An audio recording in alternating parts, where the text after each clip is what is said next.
Hey guys, this is Gabriel Lorenzi, creator of the blog Grupo Dicas, one of the biggest travel blogs in the world, and today I am here to tell you what to do in London, what are the main sites, which are the coolest tours to do, what you can't miss in the city, and all the tips that will really make a difference in your planning. So check out the video guys, don't forget to enjoy, give us a like, subscribe to the channel because that helps us a lot, and that's it, buckle up.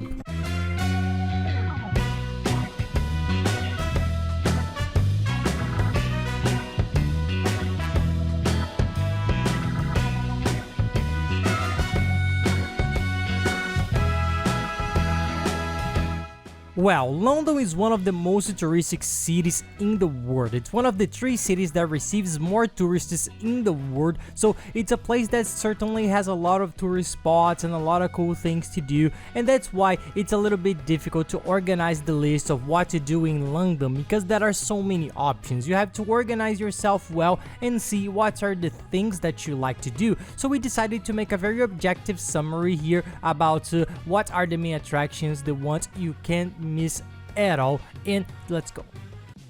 Guys, real quick, any questions you may have about the trip, about the destination, about anything related to traveling or any other subject, you can send it to us and we'll gladly help you. It's even easier, send us a message on Instagram at @PyLorenzi, send me a direct or a message and I'll be glad to help you. And take the time to follow us there. We're always traveling the world, trying to show the tips there in a very nice way, and the family routine with our little ones that are certainly a blast. And soon we'll be leaving Orlando, so we'll be able to show you all our daily routine, the routine there, the parks, everything in a very different and cool way, so follow us there.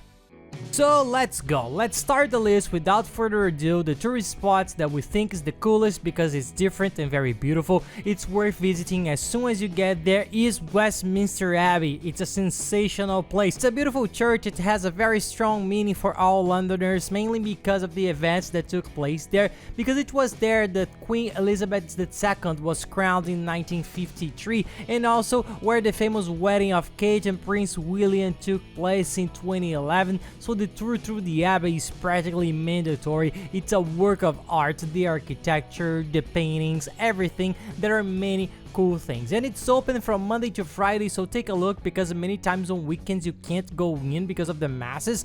Go to their website, take a look at their schedules, but it's a very beautiful place and really worth it if you set aside a few hours of your day to see it. It's not that big, nothing absurd, so set aside a couple of hours. I think it's more than enough. I think you can already get to know it very well and see.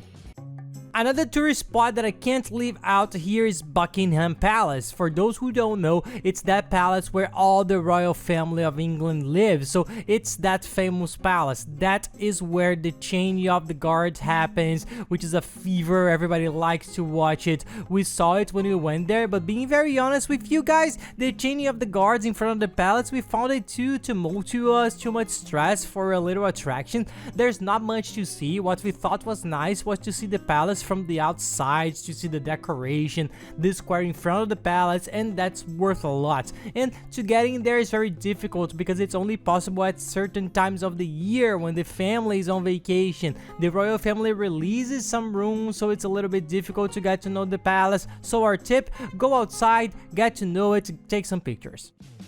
A place that you can't miss and that's impossible not to know is Big Ben. That famous clock tower in London is close to both Westminster Abbey and the palace. They are all in the same neighborhood, which is the neighborhood that we usually recommend people to stay, which is the best neighborhood in London. We have a video just talking about it, check it out because it's very good to know where to stay and be close to everything. But all these attractions that I'm talking about so far are all very close to each other. The Big Ben is that iconic clock. It's very worthwhile to go there and take a picture. There's the Thames River that runs behind it, so the pictures are very beautiful. The problem is that it's always under renovation. The last few years it has become very difficult to take a nice picture without the siding, without the things and construction objects in front of it, but of course it's still worth it. Our tip, try to go both during the day and at night. The scenery is beautiful, the lighting is very beautiful, so try to take a tour in front of the Big Ben during both days to visit inside. Also a little more complicated. There are guided tours, yes, but only inside. There is the Parliament, so it's a little more complicated. It's not such a tourist attraction inside, it's more on the outside. So our tip is similar to the one from the palace. Go there, take some pictures, but you don't have to worry, it's not worth going inside.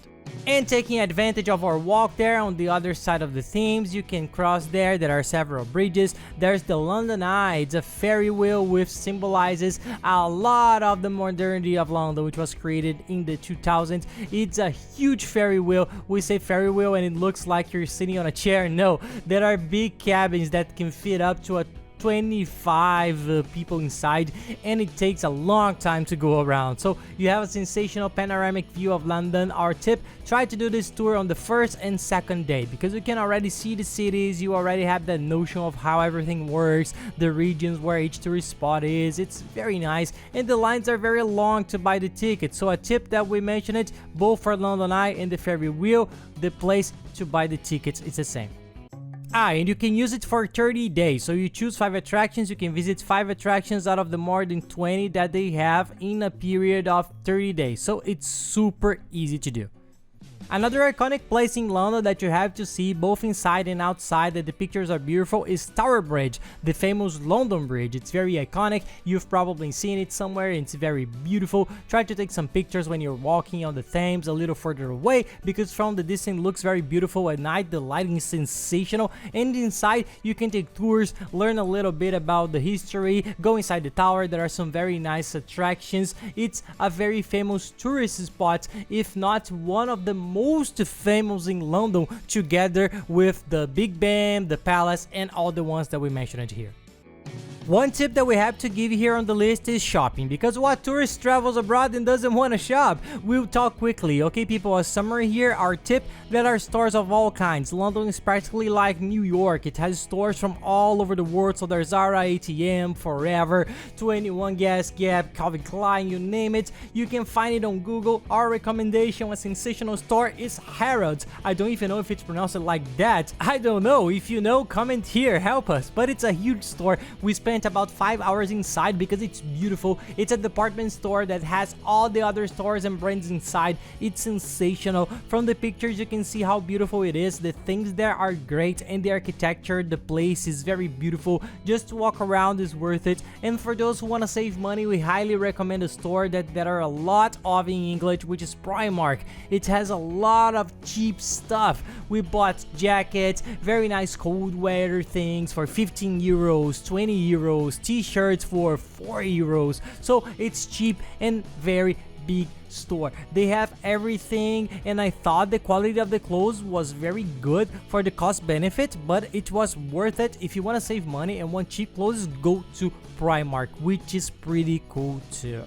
And now let's talk about museums. If you like museums, we'll mention the 2 main ones, okay? There are thousands of museums in London, but we'll mention the 2 main ones which are the most interesting to know, which is the British Museum. It has one of the most important collections on the planet. It has more than 7 million objects from all continents, from ancient Egypt to the Renaissance art. So there are many works of art. It's very nice to know, and it's big, okay? People, you will spend a little time there. If you like art, you can go there easily, book a whole afternoon, a day, because it's a very beautiful and cool museum. And another very nice museum is the Natural History Museum of London, which is a little bit different. It's a little more relaxed museum. A child, for example, would like to visit much more than the British Museum. It reminds me a lot of the one in New York with the dinosaur skeletons. It tells us a lot about the natural history of man, of the animal world. So kids like it a lot, adults like it a lot, so it's like a bit more fun. So try to differentiate the two. So take a look, but both are sensational and much worth the visit. So you can select one or two or visit both. This is going to be up to you. Like every big city, London has a very nice park, which we think is also very nice and worth a visit. It's HYDE Park. It's big. There are a lot of cool things there. You can take a look. It's very cool. We went there in the winter. It was a little more difficult to visit because it was very cold. It's very open. We couldn't enjoy it that much, but for those who go there in warm seasons, it's very worthwhile to take a day to visit HYDE Park because it's beautiful, the trees, the gardens, there are a lot of coffee shops, bars where you can eat something and rest. People do a lot of picnics, sports, so take a day out, a little piece of your itinerary to visit Hyde Park, which is very nice. It's also close to all the other attractions in Westminster, so you're gonna be close to everything. Another nice place to visit and that's fast is Trafalgar Square. It's a very famous square that which shows very much the center of the city, the heart of London. You will see that it has a huge pillar that stands up there in the middle where people take a lot of pictures, and it has a fountain on the side. It has a very strong sentimental and historical value for Londoners, and there are many stores and restaurants around it, so it's worth having a look there. A nice street that I forgot to mention in the shopping tip is Oxford Street. There are many department stores there, big stores that are well worth visiting. It's a very nice street to walk, to do a lot of walking, and there are many nice stores. And another park that's much smaller than Hyde Park, but it's a nice park, is Regent's Park. I'll write it down for you. It's also very beautiful, smaller and easier to visit, but it's close too. So for those who like parks, we recommend for you to go both to Hyde Park and to Regent's Park. It's very nice, so you can spend your day and have fun there. And a good tip is also the Borough Market. For those who like food and cooking, it's a very cool market. It's super organized, clean, and it has a lot of things there, spices, English culinary things, so it's very nice to visit, to eat something, to walk around, to take a look too. It's a nice place that for those who like food, I think it's the most suitable place for you in London. And now let's talk quickly about two tours that are a little bit far away from the center of London, but they have very nice guided tours. On the website that I'll leave here under the tickets, they have this tour. It's cheap, it's super quiet, they take you and bring you back. It's one of the Warner Bros. Studios. It's very cool. For those who are Harry Potter fans, there are almost all the Harry Potter scenarios, and there's all the history of how it was made. It's a very cool tour for those who are a fan of movies, and especially Harry Potter. People really look for this tour. It's a very nice tour to do. And another tour that's a little bit further away, but you can easily do a round trip, that are the guided tours that are very nice. It's to visit Stonehenge, that famous circle made of stones, which nobody knows how it was made. Until today, they say it was made by aliens. Each one says one thing, so it's a very touristy place, very historical, and it's also worth visiting. And that's it, guys. I hope you enjoyed the video. If you like it, please give us a like and subscribe to the channel because it really helps us a lot. And don't forget to watch also the video on how to save a lot on your trip to London. It's a sensational video that we made, which teaches you how to save money on everything and how to set up your trip from beginning to the end, paying much cheaper on everything with the best tips. I'll leave this video here along with the playlist that has all the other videos from London for you to watch.